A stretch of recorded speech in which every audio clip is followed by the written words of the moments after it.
Está con ustedes, hermanos, el Padre Ángel Guzmán para compartir la palabra de Dios, este mensaje que siempre edifica nuestra vida.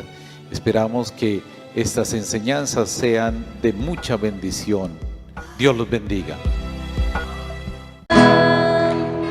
El Señor esté con ustedes. Y con tu espíritu. Del Santo Evangelio según San Lucas. Gloria a ti, Señor. En aquel tiempo solían acercarse a Jesús todos los publicanos y los pecadores a escucharlo. Y los fariseos y los escribas murmuraban diciendo: Ese acoge a los pecadores y come con ellos. Jesús les dijo esta parábola: ¿Quién de ustedes que tiene 100 ovejas y pierde una de ellas, no deja las 99 en el desierto y va tras la descarriada hasta que la encuentra? Y cuando la encuentra, se la carga sobre los hombros muy contento, y al llegar a casa reúne a los amigos y a los vecinos y les dice: Alégresen conmigo, he encontrado la oveja que se me había perdido. Les digo que así también habrá más alegría en el cielo por un solo pecador que se convierta, que por 99 justos que no necesitan convertirse. ¿O qué mujer que tiene 10 monedas, si se le pierde una, no enciende una lámpara y barre la casa y busca con cuidado hasta que la encuentra? Y cuando la encuentra, reúne a las amigas y a las vecinas y les dice: Alégresen conmigo, he encontrado la moneda que se me había perdido. Les digo que la misma alegría tendrán los ángeles de Dios por un solo pecador que se convierta. También les dijo: Un hombre tenía 2 hijos. El menor de ellos dijo a su padre: Padre, dame la parte que me toca de la fortuna. El padre le repartió los bienes. No muchos días después, el hijo menor, juntando todo lo suyo, se marchó a un país lejano y allí derrochó su fortuna viviendo perdidamente. Cuando lo había gastado todo, vino por aquella tierra un hambre terrible y empezó él a pasar necesidad. Fue entonces y se contrató con uno de los ciudadanos de aquel país, que lo mandó a sus campos a apacentar cerdos. Deseaba saciarse de las algarrobas que comían los cerdos, pero nadie le daba nada. Recapacitando entonces se dijo: ¿Cuántos jornaleros de mi padre tienen abundancia de pan, mientras yo aquí me muero de hambre? Me levantaré, me pondré en camino a donde está mi padre y le diré: Padre, he pecado contra el cielo y contra ti. Ya no merezco llamarme hijo tuyo. Trátame como a uno de tus jornaleros. Se levantó y vino a donde estaba su padre. Cuando todavía estaba lejos, su padre lo vio y se le conmovieron las entrañas, y echando a correr, se le echó al cuello y lo cubrió de besos. Su hijo le dijo: Padre, he pecado contra el cielo y contra ti, ya no merezco llamarme hijo tuyo. Pero el padre dijo a sus criados: Saquen enseguida la mejor túnica y vístesela, póngale un anillo en la mano y sandalias en los pies, traigan el ternero cebado y sacrifíquele.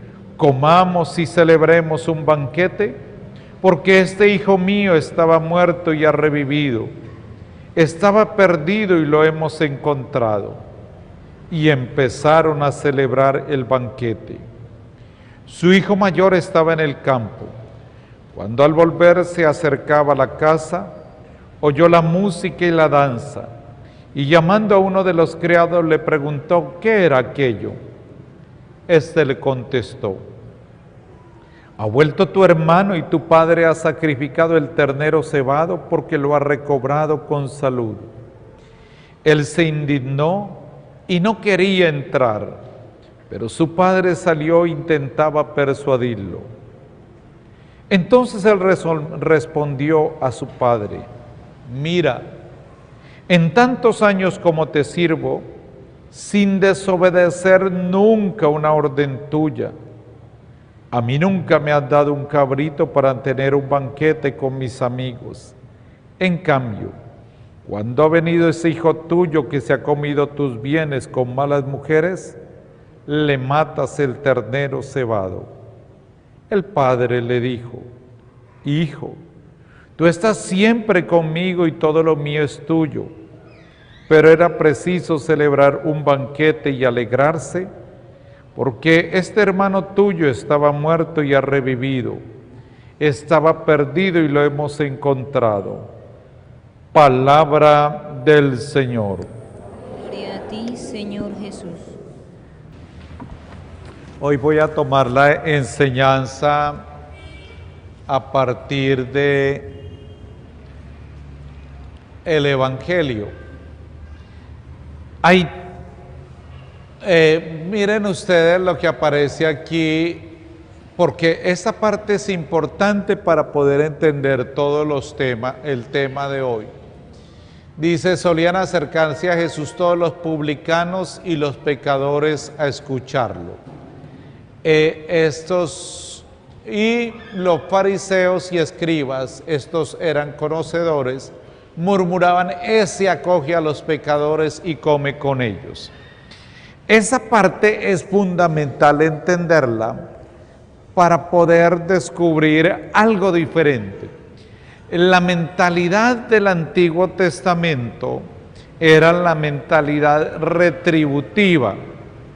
En palabras sencillas, esa retribución quería decir que si yo me comportaba bien, debía ser amado por Dios, debía ser bendecido económicamente, tener beneficios.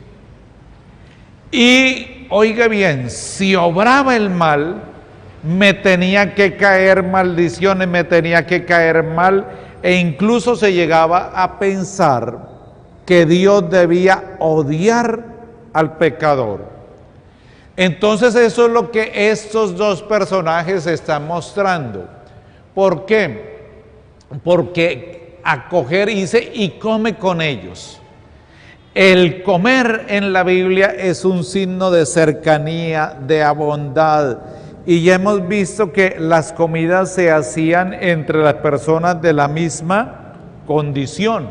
Por eso que están diciendo ellos, vea, si este Jesús come con esa mala gente, es igualito al dicho ese: dime con quién andas y te diré quién eres. Si anda con pecadores es porque él es un pecador. Entonces no se tenía una idea de un Dios como Padre y un Dios misericordioso, sino la visión era un Dios juez y un Dios castigador. Por eso aquí coloca primero, son tres enseñanzas y las tres tienen la misma característica. Primero, una oveja, 99 que se pierda una, es en palabras sencillas, no es mucho lo que se pierde. Pero aquí viene algo que el texto quiere decir.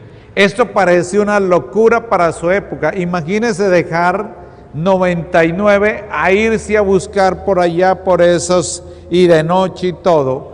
Pues hay posibilidad de que venga alguien y se robe las 99. Pero lo que quiere mostrar es la grandeza de ese amor, de esa bondad de Dios buscando al pecador. De allí que ustedes notarán que por eso los primeros cristianos a Jesús siempre lo mostraban como el buen pastor, que es precisamente, ustedes saben que es el pectoral del Papa, el buen pastor cargando encima de sus hombros la oveja.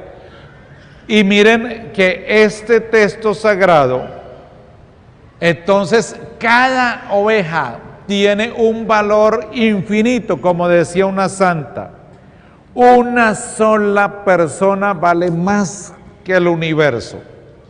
No sé si ustedes vieron algo que fue bonito en esos días.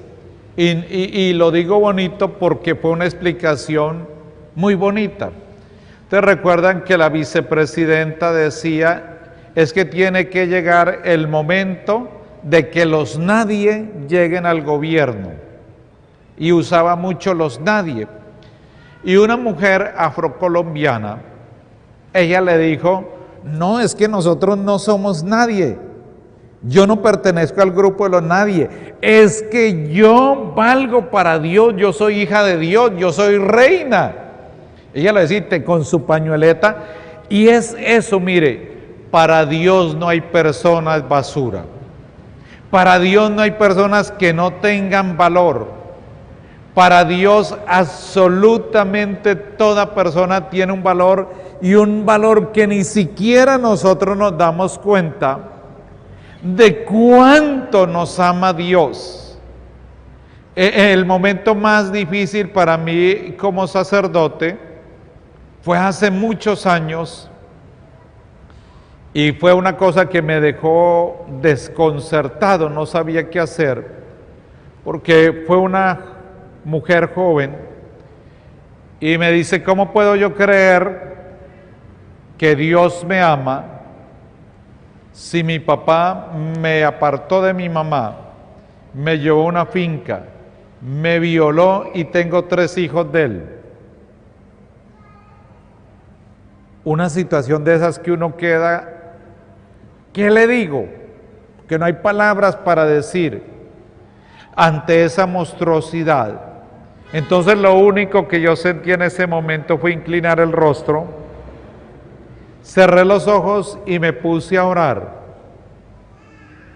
Y cuando cerré los ojos y me puse a orar, así como de una manera muy rápida, vino la figura de un Cristo, así un crucifijo, pero yo veía ese crucifijo lleno de lágrimas y mirando hacia el piso, y la veía la mujer que me acababa de hablar en el piso y que alguien le daba patadas.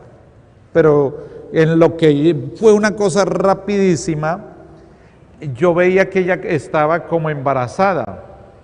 Pero entonces yo abro los ojos y la miro un poco y le dije, ¿usted tuvo algo que ver con un aborto?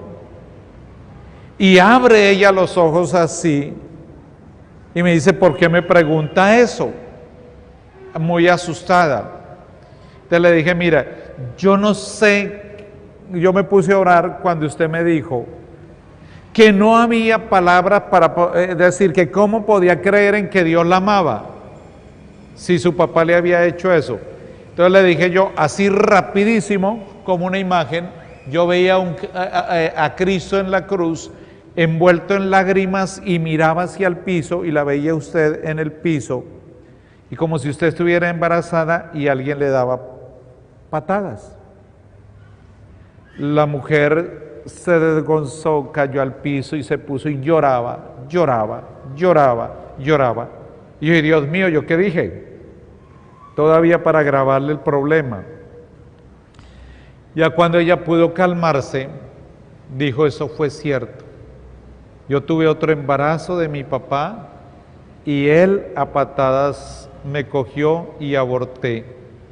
Pero lo que me conmueve es que yo nunca me imaginé que Dios podía llorar y sufrir por la situación que yo vivía.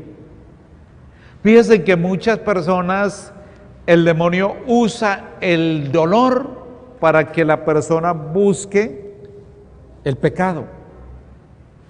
No sabemos en el texto, pero fíjense en que aquí esta dama que pierde una moneda, uno dirá, pero esto aquí 10 monedas, se le pierde una, enciende la lámpara y barre la casa. Resulta que en las habitaciones de esa época era un solo cuarto, prender la casa, barrer, ponerse a buscar la moneda, incomodar a todos los demás. Y después de esto, dice, alégresen conmigo la moneda que se me había perdido, es que la he encontrado la moneda que se me ha perdido. Mire, para nosotros, nosotros somos como la moneda más valiosa que puede haber. Aunque hayamos sido abandonados por el papá, por la mamá, aunque podamos haber vivido las situaciones más horrorosas, para Dios no perdemos el valor. Esto es muy importante que lo recordemos. Una de las cosas más bonitas de la espiritualidad bautismal es que ahí cuando yo soy bautizado soy hijo de Dios, y eso a veces se nos olvida.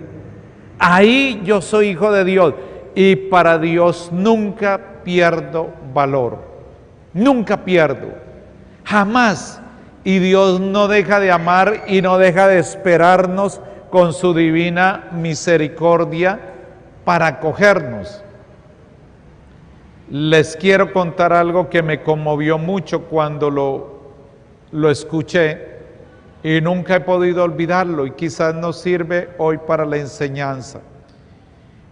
En Bolivia hay una predicadora que se llama Gugi Rodas, y esa mujer cuenta ella que un día era el cumpleaños de ella, y entonces por la mañana le llevaron una torta, un postre bien para celebrarle, y era bien grande. Y dice que cuando ella recibió la torta, entonces interiormente en su corazón sintió una frase fuerte: esta torta es para los drogadictos. Y ella quedó así muy conmovida.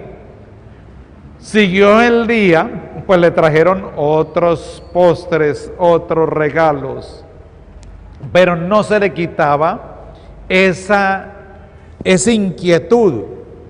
Entonces era una inquietud espiritual tan fuerte que ella cogió como a las 5 de la tarde, porque no la dejaba en paz, y cogió su ponqué, lo que le habían dado la primera, y ella se fue hacia la zona donde se hacían las personas drogadictas. Entonces ella fue con la torta y llegó a un lugar, y entonces se encontró con dos. Dijo, no, esta torta está muy grande para dos. Y ella se fue metiendo como lo que llamamos aquí en Colombia una olla, un lugar. Y entonces dice que de pronto se encontró con una pared donde la calle era ciega, y a un lado había un parque. Y entonces ella le dio pánico por lo feo del lugar y todo. Y entonces había un círculo, y en el círculo había un joven, era como el líder de todo el grupo de los muchachos que estaban en drogas. Y entonces ella se cogió y en el puesto llevaba, y lo único, no le dijo nada, sino que abrió, el muchacho se acercó, y ella lo que hizo fue extender y darle la torta. Y el drogadicto gritó: yo se los dije, mi Dios nunca se olvida de mi cumpleaños. Y todos comenzaron a hacer una algarabía allá, tremenda, como esas de tribus, bien tremenda. Pues mire, eso que se cumple en esa persona que está en las drogas, para Dios cada persona es valiosa, como la moneda que aparece aquí. Y una de las cosas es, mire, Dios quiere. Por eso cuando alguien está en el pecado, está buscando una falsa felicidad, cuando la persona está más arrastrada, que como padre, él nunca olvida que es padre. Los seres humanos tenemos una costumbre: un hijo falla, alguien falla, y entonces le decimos la frase: usted murió para mí, y no le vuelvo a llamar. no le vuelvo a... Y hay corazones que nunca más, nunca le vuelvo a querer. En Dios jamás se ve eso. Fíjese en la primera lectura de hoy. En la primera lectura de hoy, pues es una ofensa asquerosa la que ha hecho el pueblo. El Señor le habla a Moisés: anda, baja de la montaña, que se ha pervertido tu pueblo, el que sacaste de Egipto. ¿Y qué había hecho? Pues había hecho un toro, y a ese toro le adoraban, y a ese toro le ofrecían sacrificios. Es decir, uno puede tener toros de dos patas, un hombre, una mujer, alguien por el que se sacrifica, le da el puesto de Dios, es decir, su vida la despedaza y puede convertirse en ese ídolo de oro que uno lo coloca en el puesto de Dios. Y ciertamente, claro, la idolatría es una de las ofensas más grandes a Dios, pero fíjese en que aunque tenía un santo enojo, cuando le habla a Moisés y le dice: acuérdate de Abraham, de Isaac, a quienes juraste, multiplicaré tu descendencia como las estrellas del cielo, y toda esta tierra de la que he hablado se le dará a su descendencia para que la posea. ¿Qué hizo él? Recordarle las promesas de amor. Y esas promesas de amor, por eso dice que aunque Dios quería reprender al pueblo, ahí actuó la misericordia. De allí que la segunda lectura de hoy es, digámoslo aquí está el testimonio de San Pablo. Piensen ustedes que aquí se para San Pablo y lo está hablando así: doy gracias. ¿Y por qué da gracias? Porque antes era un blasfemo, un miserable, un insolente, un orgulloso. Dice: pero Dios tuvo compasión de mí, porque no sabía lo que hacía.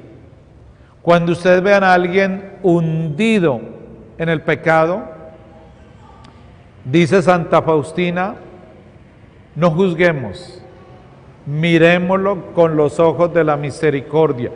¿Cómo lo miraría Dios? Y hasta donde esté en nuestras manos, hagan lo posible porque esa persona no dude de la misericordia de Dios. Y mire, y es la pura gracia de Dios. Hay algo que es bonito, hermoso en la confesión.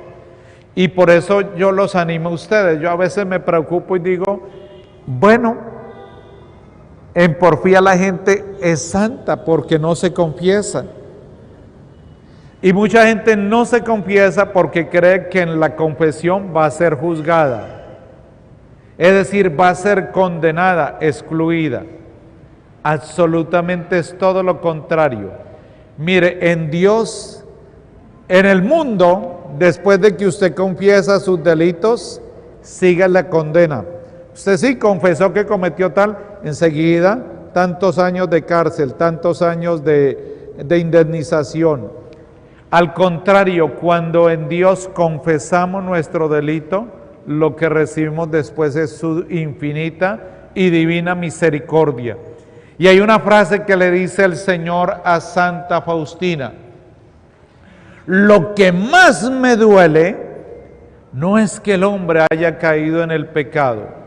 Lo que más me causa profundo dolor es que no les basta observar mi dolorosa pasión. ¿Qué más tengo que hacer para demostrarles que los amo y que tengo misericordia de ustedes? Por eso, hermanos, nosotros todos debemos hablar y recibir esa divina misericordia. Yo, por ejemplo, procuro por lo menos cada 15 días, cada 20 días, buscar la divina misericordia de Dios. ¿Por qué? Porque no sé cuándo Dios me llame, ninguno de ustedes lo sabe. Pero yo recuerdo y una cosa que una vez un predicador decía, y fue una predicación para los músicos, y él decía, mire, La mayoría de personas que cantan en las iglesias casi nunca comulgan. Y entonces decía este predicador, decía, no se van a sentir ofendidos, pero cuando yo le estoy cantando a Dios, el canto es amor, el canto es decirle yo creo en la misericordia de Dios. Entonces decía, cuando la persona canta así, pero no recibe la misericordia de Dios, es igualito al borracho que canta en una cantina. ¿Por qué? Porque canta en la cantina para seguir tomando y seguir hundiéndose. No olviden esto, hermanitos queridos, y está aquí en el texto. Una cosa es el complejo de culpa y otra el sentido de culpa. El complejo de culpa es cuando yo obro algo malo y yo digo, yo no voy a salir de esto, yo soy un miserable, yo soy una rata, yo soy un ladrón, yo voy a ser un fracaso en la vida. Ahí lo que la persona está, su mirada está puesta en él. Al contrario, el sentido de culpa, la mirada está puesta en Dios. Y como San Pablo, uno sabe que la gracia de Dios que sobreabunda, dice la gracia de nuestro Señor sobreabundó en mí junto con la fe y el amor que tiene su fundamento en Cristo Jesús. Y dice, Él se compadeció de mí. Yo quiero dejarles una última pregunta. Miren, no nos acostumbremos a dejar al buen Dios triste. Uno se puede acostumbrar a dejarlo a Dios triste. ¿Por qué? Porque Dios quiere reconciliarnos, porque como dice el texto aquí, Dios quiere fiesta. Y fiesta es alegrarse. Y nosotros debemos alegrarnos de llevar a otros a Dios. Por eso estos hermanos, hoy vamos a bendecirlos, porque como catequistas ellos, esa es una vocación. Y esta semana una frase muy hermosa del Papa, porque se reunieron varios miles de catequistas del mundo con él, y él decía, mira, es una vocación. Y es una vocación no donde se da una clase, sino que se lleva en el corazón a Cristo, a quien se va a anunciar. Pues al final de nuestra Eucaristía vamos a bendecirlos, vamos a darle el envío a ellos y ojalá más se vinculen, porque es un ministerio hermoso, hermoso. Yo les quiero contar, y con esto finalizo, la enseñanza. Yo le doy mucha importancia a la confesión porque mi conversión nació de una confesión. Fue en una confesión y leyendo la Biblia. No fue que alguien me predicara que usted es un pecador, no. Cogí los evangelios, comencé a leerlos. Y yo entiendo, por ejemplo, aquí cuando algunos de ustedes se mueven, se paran, no saben qué hacer, les da ya ahí en la misa. Y es que mire, uno nunca entiende la Santa Eucaristía si no lee la Biblia. Y a mí me pasaba eso. No entendía lo que predicaban, lo que hablaban, lo que hacían. Entonces yo comencé a leer un evangelio así a leer. Y dirán ustedes, ¿y por qué lo leía? Porque después de leer tanto, mi hermano había ido al ejército y entonces allá le habían dado una Biblia y esa Biblia estaba explicada. Entonces yo cogía y leía, y cuando leía la explicación, pues se entendía mucho más. Y ahí fue donde me di cuenta, pues primero, pues tanta misericordia de Dios, pero también miseria que había en mí. Y lo bonito fue que cuando fui a confesarme, el Padre me trató como me trataría Jesús. En sus palabras hubo mucha misericordia y pude descubrir cuánto nos ama Dios. Vamos por eso a profesar nuestra fe, a darle gracias y sobre todo no lo olvide. Hagamos posible que cada día Dios tenga esa alegría de la fiesta en el cielo. No nos acostumbremos a que haya tristeza.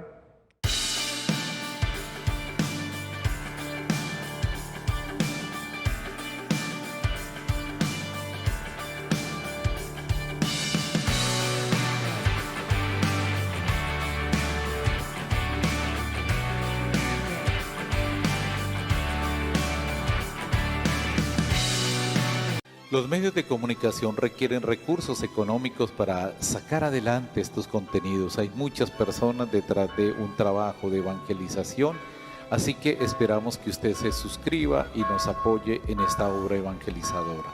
Dios los bendiga.